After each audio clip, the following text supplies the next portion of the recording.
Assalamualaikum warahmatullahi wabarakatuh. Salam sejahtera bagi kita semua. Shalom, Om Swastiastu, Nama Budaya, Salam Kebajikan, Rahayu.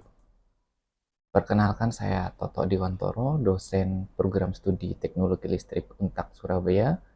Dan pada video kali ini, saya akan menjelaskan terkait dengan mata kuliah yang saya ampuh dan yang akan saya jadikan sebagai dasar pengajuan Serdos pada tahun 2023 dalam bidang pendidikan dan pengajaran. Sebelumnya saya akan memberikan sedikit perkenalan tentang diri saya. Saya memiliki nama lengkap Toto Diwantoro dengan jabatan akademik asisten ahli. Saya bekerja di perguruan tinggi Universitas 17 Agustus 1945 Surabaya atau Untak Surabaya sebagai dosen di program studi D3 Teknologi Listrik. Pengalaman mengajar saya pada tahun 2016, tepatnya bulan Desember, saya diangkat sebagai dosen Politeknik 17 Agustus 1945 Surabaya atau dikenal dengan Politak. Kemudian pada tahun 2019, karena ada instruksi untuk penyatuan Politeknik ke universitas dan berdasarkan SK Menteri tersebut, maka secara resmi pada bulan Maret 2019 saya sebagai dosen di Universitas 17 Agustus 1945 Surabaya di Fakultas Vokasi Program Studi Teknologi Listrik. Untuk pendidikan, pada tahun 2004 saya mengambil program studi Strata 1 di kampus Untak Surabaya pada jurusan program studi teknik elektro ya. Kemudian saya melanjutkan pada tahun 2012 menempuh Strata 2 di Institut Teknologi 10 November ITS Surabaya pada jurusan atau program studi yang sama, yaitu teknik elektro. Untuk pendidikan non formal pada tahun 2003 sampai dengan 2004 saya ikut di Katek Institut Surabaya menempuh pendidikan selama 1 tahun dan juga di Lembaga Bahasa Lia Surabaya pada tahun 2012 sampai dengan 2014. Untuk mata kuliah yang saya ambil di sini adalah mata kuliah Elektronika Daya dengan kode mata kuliah 182202212. Beban SKS-nya adalah 2 SKS. Untuk kelasnya adalah kelas A yang terjadwal di sistem akademik pada hari Kamis jam 8.40 sampai dengan 10.20 waktu Indonesia Barat dengan total peserta sebanyak 12 mahasiswa dan dilakukan pada semester gasal tahun 2022-2023. Perkuliahan dilakukan secara tatap muka atau luring. Elektronika Daya itu sendiri merupakan bidang ilmu yang mengembangkan sistem pengkonversian energi listrik menggunakan saklar-saklar semikonduktor, yang mana nantinya pada mata kuliah ini akan memberikan pengetahuan tentang konsep dari elektronika daya, kemudian device atau komponen elektronika daya, termasuk cara kerja dan karakteristiknya. Kemudian ada jenis-jenis konverter baik itu DC maupun konverter AC serta pengaplikasian elektronika daya. Capaian pembelajaran mata kuliah elektronika daya itu sendiri ya, nantinya diharapkan setelah menempuh perkuliahan ini mahasiswa mampu memahami tentang tadi konsep elektronika daya, mengenal device atau komponen-komponen elektronika daya, jenis-jenis konverter, serta aplikasi elektronika daya secara mandiri dan bertanggung jawab. Untuk materi pembelajaran ada 16 pertemuan termasuk ETS dan EAS. Pada pertemuan pertama nanti akan dijelaskan tentang ruang lingkup dan konsep elektronika daya. Kemudian dilanjutkan dengan device elektronika daya, prinsip kerja dan karakteristik saklar semikonduktor pada pertemuan 2 dan pertemuan ketiga. Kemudian pada materi pembelajaran berikutnya yaitu sistem konverter DC, yang mana sistem konverter DC ini nanti akan dibagi menjadi 4 pertemuan dengan topik atau tema yang berbeda. Pada pertemuan keempat akan dijelaskan tentang rectifier atau penyearah. Pada pertemuan 5 akan dijelaskan tentang buck converter, dan pertemuan ke-6 tentang boost converter. Serta pada pertemuan ke-7 nanti akan dijelaskan materi tentang buck boost converter. Setelah EAS, nanti akan difokuskan pada sistem konverter AC, yang mana pada sistem konverter AC ini juga akan dibagi pada pertemuan ke-9 dan ke-10, nanti ada sistem konverter DC to AC 1 pas, kemudian pada pertemuan 11 dan 12, konverter DC to AC 3 pas, dan pada pertemuan 13 dan 14 inilah sistem konverter AC to AC. Serta pada pertemuan ke-15, nanti mahasiswa akan diminta untuk membuat proyek tentang aplikasi elektronika daya. Pertemuan ke-15 tersebut ini adalah merupakan proyek PIS ya, yang atau mengimplementasikan tentang elektronika daya, di mana tugas ini adalah terdiri dari 3-4 orang. Kemudian tugasnya adalah membuat produk yang menggunakan komponen elektronika daya. Produknya bebas atau dapat ditentukan oleh dosen sesuai dengan kebutuhan internal. Kemudian untuk komponen penilaian itu sendiri nanti meliputi kesesuaian produk yang dibuat, presentasi, dan juga laporan yang dibuat oleh mahasiswa. Untuk format laporan sudah ditentukan, jadi ada bagian cover, ada kata pengantar, daftar isi, dan juga terdiri dari 4 bab. Yang bab pertama adalah latar belakang yang menjelaskan tentang latar belakang permasalahan tersebut diangkat.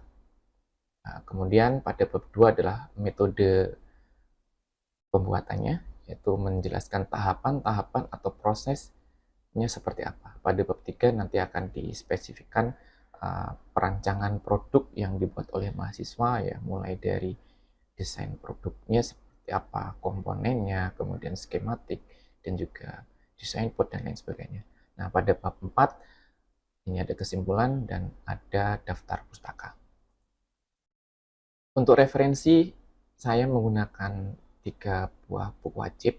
Nah, yang pertama adalah dari Elektronika Daya karangan Yanuansyah Harun, penerbitnya ITB pada tahun 2017.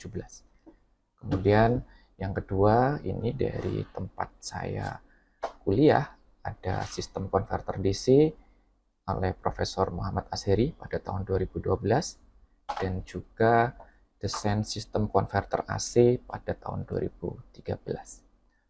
Di mana buku wajib ini juga terdapat tambahan-tambahan lain selain dari ketiga buku wajib tersebut, yaitu ada dari Power Electronics John Wiley & Son yang dipublish pada tahun 2003, dan juga Power Electronic Converter Application and Design oleh John Wiley & Son USA edisi kedua. Sistem pembelajaran dan model perkuliahan. Jadi model pembelajarannya ini adalah luring atau tatap muka, dan juga ditambah dengan LMS atau e-learningnya Untak, Elitak, ya, yang mana e-learning ini nanti digunakan untuk upload materi, tugas dari mahasiswa dan juga dosen. Dikarenakan ini adalah kewajiban bagi dosen Untak untuk tetap mengupload di LMS Elitak karena sudah tersinkronisasi dengan Sepada Indonesia. Kemudian perkuliahan dilakukan secara sinkron atau model sinkron ya, dilakukan secara langsung baik di kelas ataupun di laboratorium. Bentuk pembelajaran atau metode pembelajarannya ini ada ceramah, ada diskusi, kemudian tanya jawab, ada video, ada kuis, tugas mandiri, dan tugas kelompok atau tugas besar tersebut. Kemudian ada presentasi dari mahasiswa. Untuk interaksi antara dosen dan mahasiswa ini banyak cara ya. Salah satunya adalah tatap muka saat perkuliahan, kemudian disediakan WA group yang nantinya semua mahasiswa dapat berinteraksi di dalam WA tersebut, atau tidak menutup kemungkinan WA pribadi atau telepon, kemudian datang ke kampus Untak Surabaya, Jalan Semolowaru 45 Surabaya, di gedung HI lantai 9 di ruang dosen atau di ruang ini.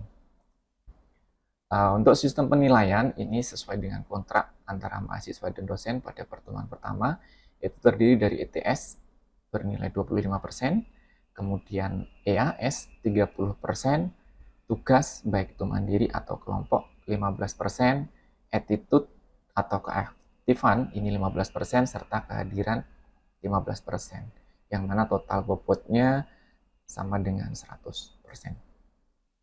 Demikian yang dapat saya sampaikan.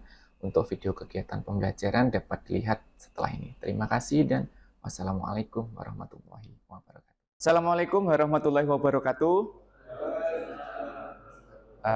Terima kasih sudah datang semuanya lengkap ini ya. Pada siang hari ini kita akan membahas materi tentang komponen elektronika daya sesuai dengan RPS yang sudah saya sampaikan di pertemuan minggu lalu ya. Masih semangat ya? Baik. Nah, sebelumnya materi kedua ini adalah mempunyai tujuan pembelajaran. Nantinya mahasiswa setelah mengikuti mata kuliah ini pada pertemuan 2 ini, mahasiswa dapat memahami device elektronika daya ya. Mulai nanti ada banyak komponen-komponen, tetapi sesuai dengan RPS kita bagi jadi 2 minggu ya, 2 tatap muka. Nah, sebelumnya saya ingin melakukan pretest terlebih dahulu seberapa paham Anda tentang komponen elektronika daya. Semuanya bawa handphone ya? Baik, nah kita akan game sebentar ya. Silakan buka handphonenya.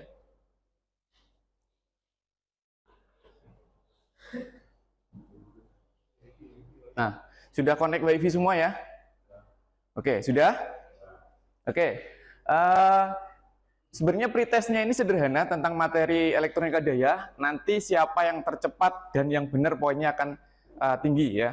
Nanti akan kita bandingkan bagaimana setelah Anda mengikuti mata kuliah ini dan juga setelah mengikuti ada perbedaannya apa tidak. Silahkan masuk di sini, kaho.it. Sudah? Belum?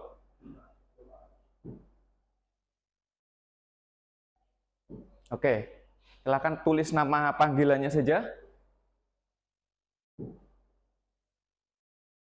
Ada Ismail, oke. Yang lain? Sudah? Oke, Panji, Javier, dan lain sebagainya. Sudah ya? Nanti kita mulai. Sudah? Pastikan sudah hijau semuanya ya. Tata caranya sederhananya, silahkan pilih warna sesuai dengan jawaban ya. Oke, 6, Daus. Yang lain? 7. Sudah?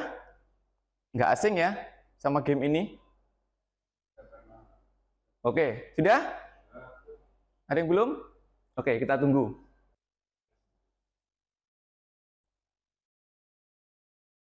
Ya, saya kira cukup. Kita mulai ya. Pertanyaannya ini ada waktunya, jadi ada, perhatikan waktunya, ada yang 20 detik, ada yang 15 detik, ada yang 10 detik ya. Kita mulai, kita hitung 1, 2, 3.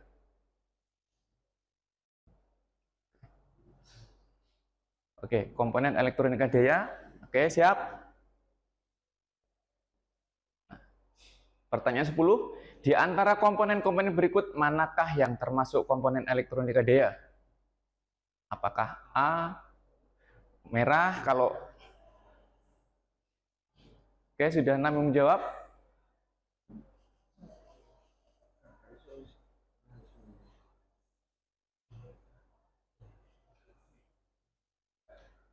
Oke, habis. Nah, rata-rata sudah bisa ya. Oke, next. Pertanyaan kedua, simbol apakah gambar di bawah ini?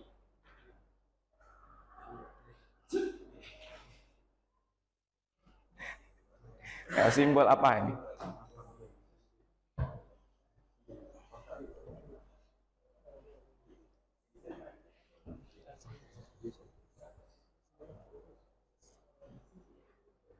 Oke, ya, nanti kita lihat hasilnya ya.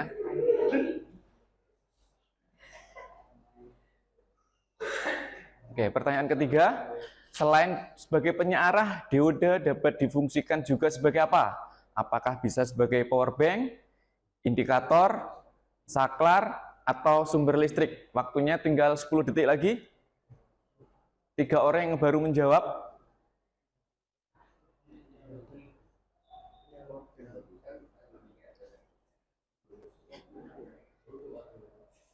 Oke, ya.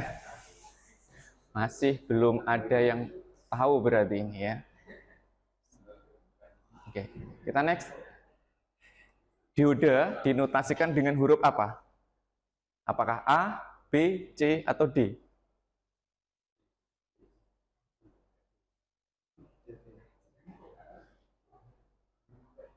Oke, semuanya tahu ya. Oke, next. Masih sama ganti ya, Robin. Oke, SCR mempunyai 3 kaki. Nama-nama kakinya apa saja?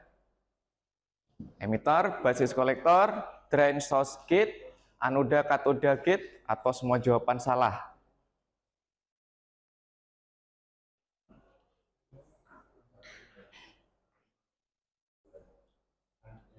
Oke, 4 orang menjawab kuning ya. Kita next. Oke, Irfan ya. Oke, next. Pertanyaan ke-6. Pada kondisi di bawah ini, status lampunya seperti apa? Nah, apakah menyala atau mati, berkedip, atau rusak?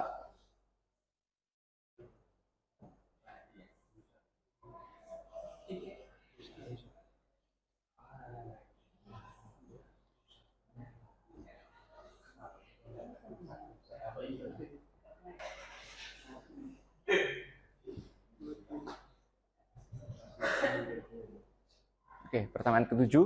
Pada sistem DC, syarat agar SCR itu kondak adalah apakah tegangan pada noda katodanya lebih tinggi, melebihi tegangan threshold, perlu dilakukan trigger, atau semua jawaban benar?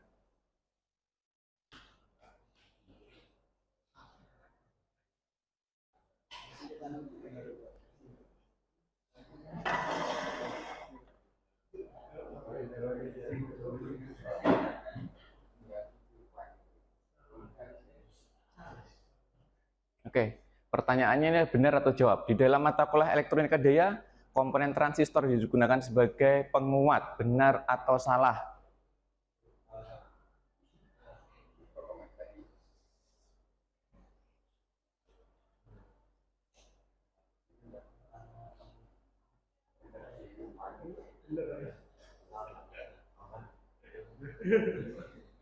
Oke.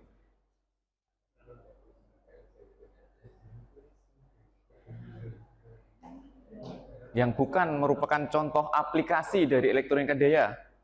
Apakah power supply, inverter, dimmer, atau amplifier?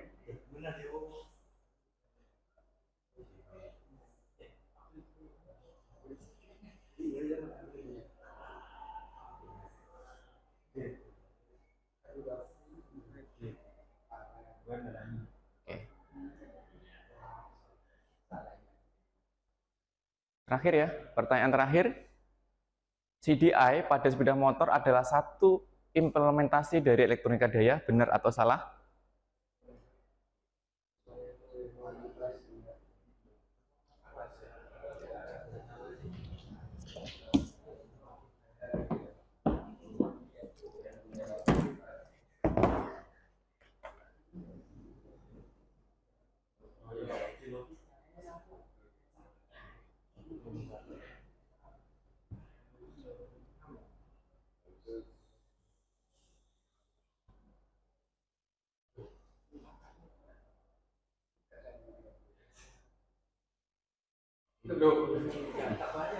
Siapa Javier? Mana? Mana orangnya? Oh ya, oke. Udah ya, ini cukup untuk pengetahuan. Jadi nanti kita bandingkan setelah Anda saya presentasikan materi ini, kira-kira bisa jawab lagi apa enggak ya.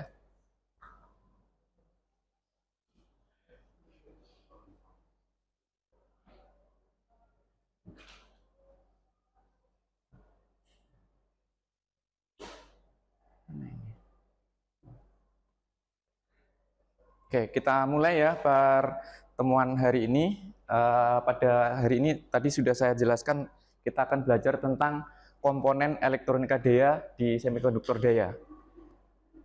Nah, tujuan pembelajarannya tadi memahami device elektronika daya, prinsip kerja dan juga karakteristik saklar semikonduktor. Jadi kalau kita berbicara elektronika daya itu sebenarnya kita adalah berbicara tentang saklar ya.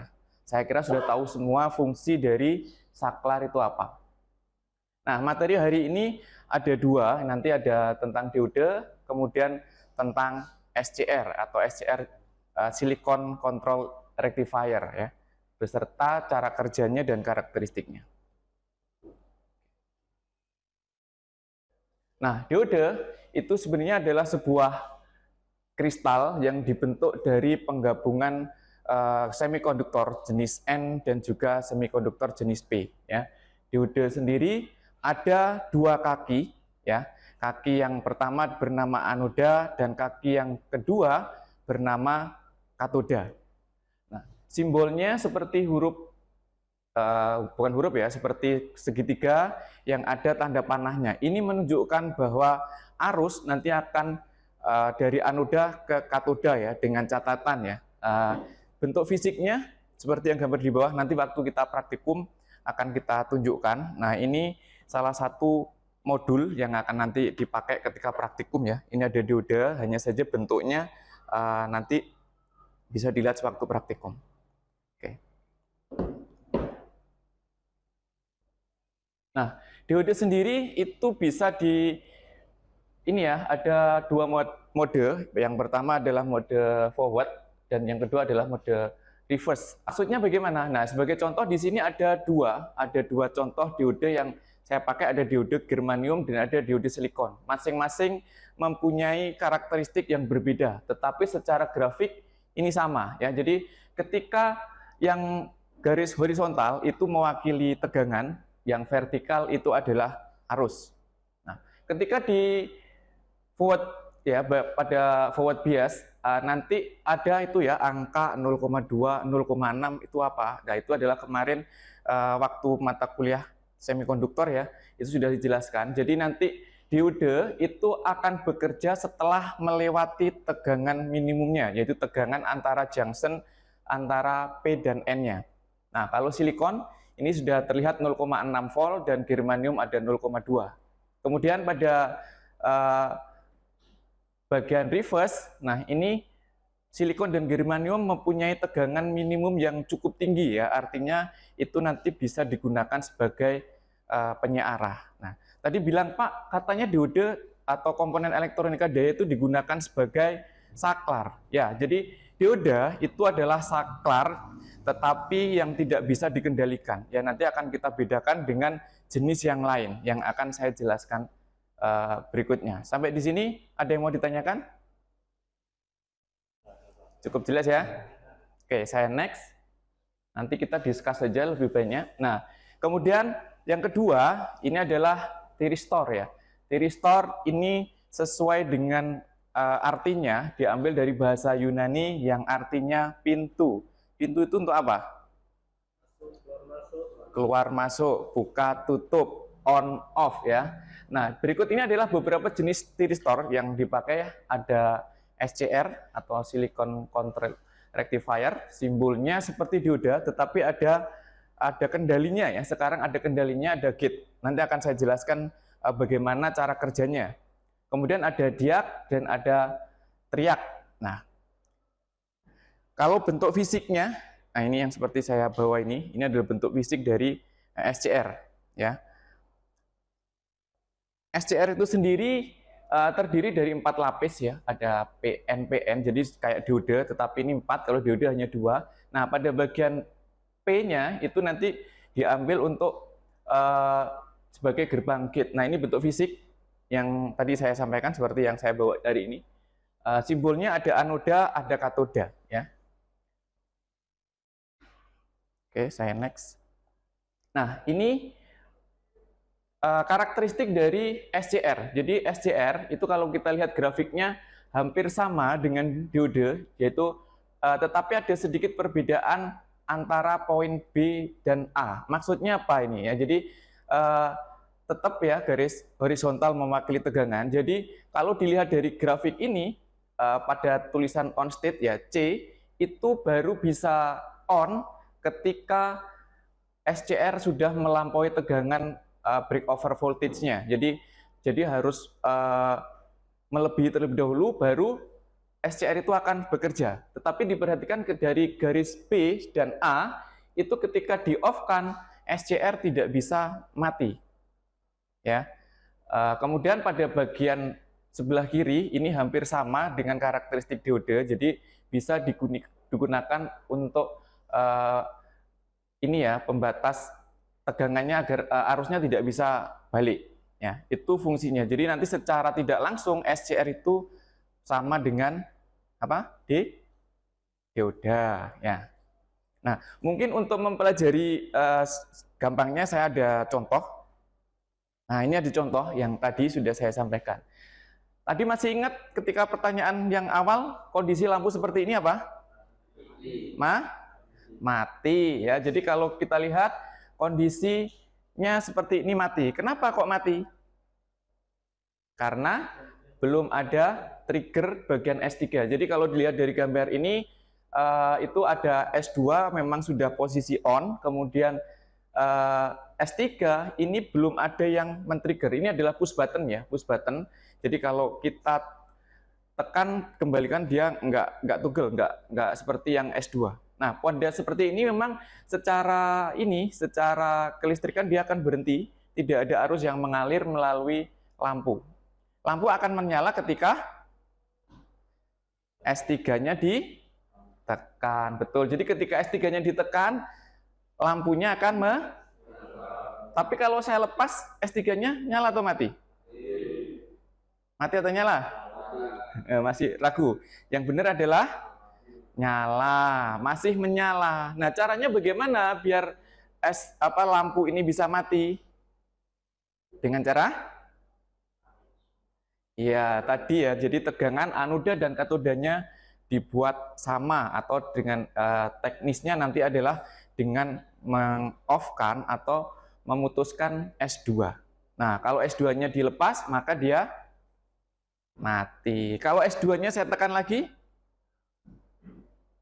mati. Betul ya, sudah paham ya. Nah, ini kalau di sistem DC.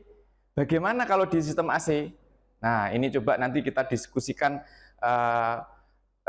setelah ini ya, kita diskusikan. Tapi secara prinsip paham ya? Oke, terima kasih. Nah, ini gambar ketika SCR disambungkan dengan tegangan AC ya. Jadi sekarang beda, kalau yang tadi tegangnya DC, ada beban, ada trigger. Bagaimana nanti kalau SCR ini difungsikan atau bekerja pada tegangan DC. Nah, nanti kita diskusikan buat kelompok, nanti dipresentasikan ya. Oke. Sampai di sini cukup jelas? Oke, nanti kita juga simulasikan. Ini tadi disimulasikan pakai program, boleh ya, pakai yang biasa familiar, terserah mau pakai PSIM, mau pakai MATLAB, mau pakai yang online pun juga bisa ya, Tinkercad dan lain sebagainya ya. Mungkin itu untuk saat ini ya. Terima kasih. Tutup ya. Baik, terima kasih untuk pertemuan hari ini. Kita ketemu minggu depan dengan materi yang berbeda ya. Terima kasih. Assalamualaikum warahmatullahi wabarakatuh.